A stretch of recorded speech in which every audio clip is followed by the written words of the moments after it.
अस्सलाम वालेकुम, मैं हूं समी इब्राहिम और आप देख रहे हैं हमारा यूट्यूब चैनल। 25 मार्च से जुम्मतुल मुबारक।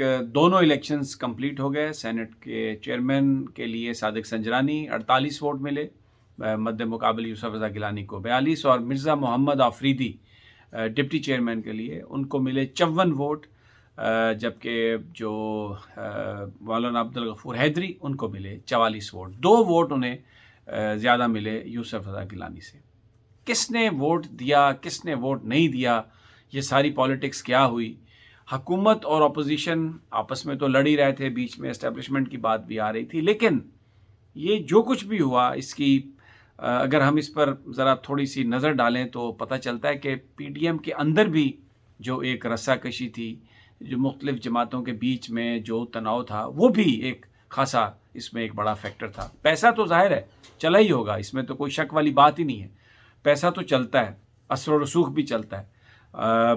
तवक्को ये की जा रही थी कि अब्दुल गफूर हैदरी साहब जीत जाएंगे और सादिक संजरानी साहब जीत गए तो ये बैलेंस हो जाएगा, जिस तरह कौमी असम्बली का इलेक्शन था। लेकिन मैंने अपनी पिछली वीडियो में भी आपको बताया, बड़ा अजीब 7 वोटों का हर तरफ झगड़ा है। 7 वोट कौमी असम्बली के इलेक्शन में, 7 वोट यहाँ पर। लेकिन जो बड़ी बात है वो ये है कि तलाल चौधरी का ट्वीट आया एक, जो मुस्लिम लीग नून के बड़े अहम इस लिहाज से लीडर हैं कि वो मरीम नवाज़ साहबा की टीम में शामिल हैं।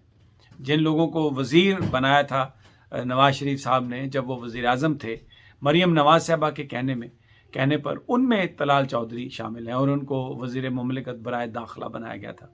फिर उसके बाद तलाल चौधरी साहब का जब वो एक ख़ातून रुकन के साथ एक मामला हुआ, जो फैसलाबाद से जिनका ताल्लुक़ था, रुकने कौमी असम्बली थी, उनके घर के बाहर वहाँ पर जब उनके साथ तशद्दुद हुआ, उनके घर के अंदर तशद्दुद हुआ, तो मीडिया ने बहुत ख़बरें चलाई थीं और उसमें ये कहा था तलाल चौधरी साहब ने कि वो रात को 3 बजे कुछ तंजीमी अमूर पर बात करने गए थे।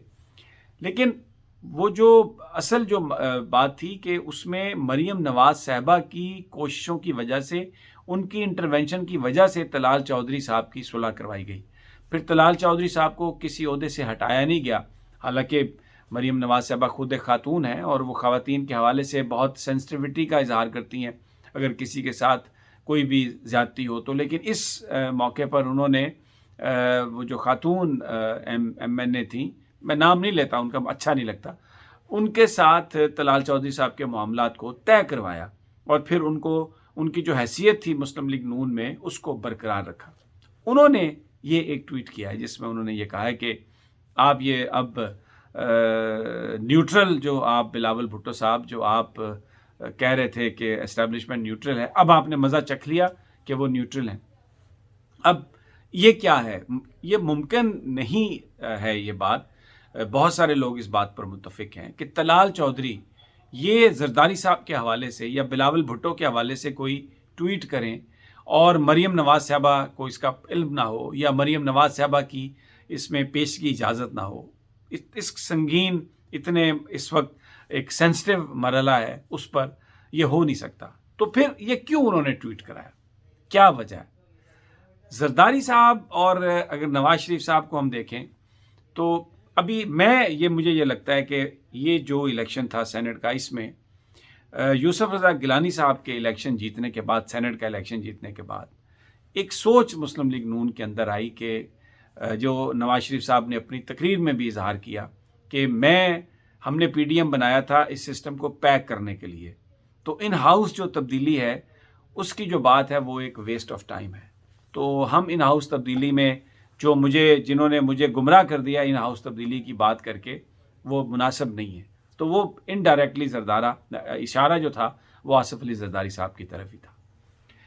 तो अब अगर सेनेट के चेयरमैन बन जाते यूसुफ रज़ा गिलानी, तो फिर डेफिनेटली सेनेट इस पूरे सिस्टम को बचाने के लिए जरदारी साहब काम करते। यूसुफ रज़ा गिलानी साहब भी सेनेट का चेयरमैन बनने के बाद इस सिस्टम को गिराने की तो बात उन्होंने नहीं करनी थी, वो भी ये बात करते। अब्दुल गफूर हैदरी साहब अगर जीत जाते तो फिर मौलाना फजलुर रहमान का भी स्टेक इस सिस्टम में बढ़ जाना था कि उनकी पार्टी का बंदा डिप्टी चेयरमैन है, तो वो भी शायद इतना ज़्यादा तेज़ी से, जिस तरह नून लीग बात कर रही है इस सिस्टम को गिराने की, पैक करने की, वो ना करते। अब अगर हम देखें तो दो चीज़ें और इसमें सामने आपको नज़र आती हैं। ये जो जरदारी साहब के साथ जो हाथ हुआ है, बहुत सारे लोग ये कह रहे हैं, मैं समझता हूँ कि ये किसी हद तक दुरुस्त है कि आज यूसुफ रज़ा गिलानी को हराने में मुस्लिम लीग नून का बड़ा हाथ है अपैरेंटली। और खुद नवाज शरीफ साहब कहते रहे कि 3 लोग जो हैं, असद जुनेजो, दिलावर अब्बास और मुशाहिद साहब, इन पर नज़र रखें, ये वोट नहीं देंगे। और इस तरह की कहानियाँ चल रही थी कि जैसे ये इलेक्शन यूसुफ रज़ा गिलानी ने हारना है। नून लीग बहुत ज़्यादा इसमें ये बात कर रही थी। अब ये जो सारी जो जो जो हाथ हुआ है जरदारी साहब के साथ, ये पहली दफ़ा नहीं हुआ। आपको याद होगा कि इससे पहले भी जरदारी साहब ने जनाब नवाज शरीफ साहब के कहने पर एक बयान दिया था, जिसमें उन्होंने कहा था कि मैं ईंट से ईंट बजा दूंगा।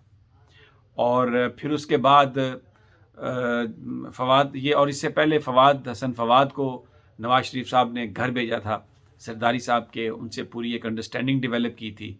जरदारी साहब ने एक बयान दिया, उनकी एस्टैब्लिशमेंट के साथ बड़ी भरपूर अंदाज में लड़ाई हुई और फिर उसके बाद वो मुल्क से बाहर चले गए। फिर वो बड़ी यानी एक ऐसी सिचुएशन बनाई थी उन्होंने जिसमें जरदारी साहब वाज ए लूज़र। लेकिन उसके बाद फिर जरदारी साहब जो थे वो आए और उन्होंने नवाज शरीफ साहब के साथ हाथ मिलाया। और ये जो पीडीएम की तहरीक है, इसमें शुरू से ही नवाज शरीफ साहब लॉन्ग मार्च की बात करते थे, पिंडी की जानिब मार्च की बात करते थे, लेकिन जो आसिफ अली जरदारी थे उन्होंने आपने उनकी गुफ्तगू भी सुनी जिसमें उन्होंने ये कहा कि मैं मुशर्रफ को निकाल दिया तो ख़्यान कोई चीज़ नहीं, आप मेरे साथ मिलें, चलें, काम करें।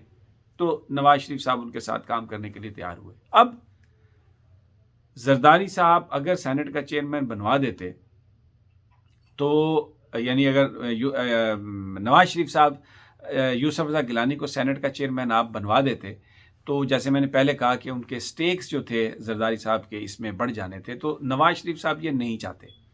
नवाज शरीफ साहब कतई तौर पर ये नहीं चाहते, क्योंकि उनको ये लगा कि जरदारी साहब ने एस्टेब्लिशमेंट के साथ अपनी गेम बना ली है और बड़ी खूबसूरती से उन्होंने हमें इस बात पर आमादा कर लिया है कि हम लॉन्ग मार्च ना करें। क्योंकि ये भी मैं आपको एक अंदर की बात यहीं पे बता देता हूँ कि 26 मार्च तारीख तो तय है लॉन्ग मार्च के लिए, लेकिन पीपल्स पार्टी ने ऑलरेडी ये कहा है पीडीएम की क़यादत से कि आप इस लॉन्ग मार्च की तारीख को आगे करें, क्योंकि हम फिर अगर आपने यही करना है, 26 को ही करना है और 30 मार्च तक आपने इस्लामाबाद पहुंचना है, तो आप लॉन्ग मार्च का आगाज़ कर दें, हम बाद में आपको ज्वाइन कर लेंगे। पीपल्स पार्टी ये कह चुकी है। तो ये जो सारी जो बात थी, इसमें नवाज शरीफ साहब को ये लगा कि जरदारी साहब ने यूसुफ रज़ा गिलानी को सेनेट का चेयरमैन बनवा लेना है। मैं तो फारिग हूँ इसलिए कि लीडर ऑफ द अपोजिशन कौमी असम्बली में शहबाज शरीफ है, जिनकी ऑलरेडी सोच दूसरी है, जो कहते हैं एस्टेब्लिशमेंट के साथ झगड़ा नहीं करना।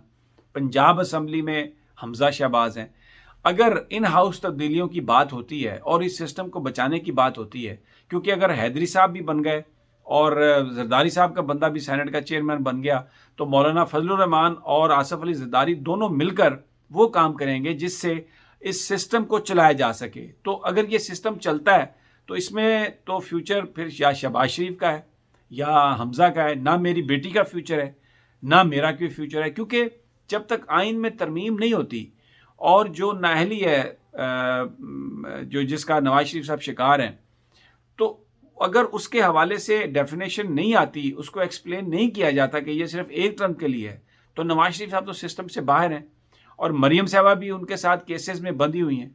तो ये सारे का सारा जो सौदा था, ये नवाज शरीफ साहब को घाटे का सौदा लगा। ये पॉलिटिकल स्टेटमेंट है जो मैं आपको दे रहा हूँ, जिसकी बुनियाद पर आज कौमी असम्बली के अंदर सेनेट के इंतखाबात के अंदर जो वोट मिले थे, इनको जो वोट ज़ाया हुए यूसुफ रज़ा गिलानी के, ये तसव्वुर किया जा रहा है। मेरी जिन लोगों से भी बात हुई है वो ये कह रहे हैं कि इसमें बहुत बड़ी जो तादाद है, ऑलमोस्ट सारी जो तादाद है, वो मुस्लिम लीग नून के वोटर्स की है। और मिर्ज़ा मोहम्मद आफरीदी की जो जीत है वो बेसिकली इस बात को साबित करती है कि एक तो नून लीग भी वो अगर पूरे जो अपोजिशन इत्तेहाद के वोट हैं अगर वो मिलते, तो आप ये देखें कि ये वोट इतने थे कि जिसमें अब्दुल गफूर हैदरी साहब भी इलेक्शन जीत जाते और यूसुफ रज़ा गिलानी भी जीत जाते। मैं एक बात की तस्हीह करना चाहता हूँ, क्योंकि अगर कोई गलत बात भी हो जाए तो उसकी तस्हीह करनी चाहिए। मैंने अपनी पिछली वीडियोज़ में ये कहा कि इलेक्शन जीतने के लिए 51 वोट्स चाहिए सेनेट के चेयरमैन के। अगर 51 वोट्स नहीं मिलते तो फिर वो सेनेट का चेयरमैन नहीं बनता। लेकिन मेरी जो कानूनदानों से वहाँ पर बात हुई है, ये चीज़ तब्दील हो चुकी है। अब जिसको अक्सरियत मिलेगी कास्ट होने वाले वोट की, कोरम पूरा हो और कास्ट होने वाले वोट की जो अक्सरियत है जिसको मिल जाए, वही सेनेट का चेयरमैन बन सकता है। तो इस हवाले से वो 51 वोट वाली बात जो मैंने अपनी पिछली वीडियो में कही थी वो गलत थी। लेकिन अब सादिक संजरानी के हवाले से ये जो इलेक्शन है, इसमें आप इलेक्शन ट्रिब्यूनल्स में नहीं जा सकते, क्योंकि इलेक्शन कमीशन का इन इलेक्शन से कोई वास्ता नहीं। ये आइन के तहत इलेक्शन हुए और सेनेट सेक्रेटेरिएट ने इनको किया। इसकी जो अपील का फोरम है वो नहीं है। अगर आप किसी वजह से इस्लामाबाद हाई कोर्ट में चले जाते हैं कि जी आपको रिलीफ चाहिए, तो इस्लामाबाद हाई कोर्ट बार बार ये कह चुका है कि वो पॉलिटिकल मामलात में नहीं जाना चाहता। उन्होंने बस मेरी पटिशन फाइल है वहाँ पर फवाद चौधरी के ख़िलाफ़, उनके डिक्लेरेशन, उनके एफिडेविट गलत हैं, लेकिन जो इस्लामाबाद हाई कोर्ट है वो 1 साल से 1.5 साल से वो दरख्वास्त पेंडिंग पड़ी हुई है और जब भी हेयरिंग होती है वो कहते हैं कि जी हम मामलात को नहीं वहाँ पर भेजना चाहते। मैं तो कई दफ़ा इस्तदा भी कर चुका हूँ कि आप फ़ैसला कर लें, क्योंकि इसका एक नुकसान हो रहा है कि कंस्टिट्यूंसी जो है वो बजाय इसके कि कोई ऑनेस्ट आदमी उनको रिप्रेजेंट करे, एक ऐसा आदमी रिप्रेजेंट कर रहा है जो कानून के मुताबिक अहल नहीं है उनको रिप्रेजेंट करने का। लेकिन बहरहाल अदालत का फ़ैसला है। मैं अदालत ना तो इसमें कोई फ़ैसला करती है, हर तारीख पे आगे एक तारीख मिलती है। पिछली तारीख पे वादा किया गया था कि हम इलेक्शन कमीशन को भेज देंगे, लेकिन अब उन्होंने मांग ली है रिपोर्ट। ठीक है, लेकिन मैं ये कहना चाह रहा हूँ कि ये जो आज सेनेट का जो इलेक्शन हुआ है उसमें इस्लामाबाद हाई कोर्ट ये बार बार कह चुकी है कि आप हमें अदालतों में अपने सियासी मामलात के फ़ैसले के लिए ना आएँ। तो इसलिए ये शोर मचता रहेगा, रोना धोना जारी रहेगा, लेकिन इस हवाले से मुझे कोई रिलीफ मिलता हुआ नज़र नहीं आ रहा अपोजिशन को। बहरहाल मुझे इजाज़त दीजिए, इंशाअल्लाह अगली वीडियो में जल्द मुलाकात होगी।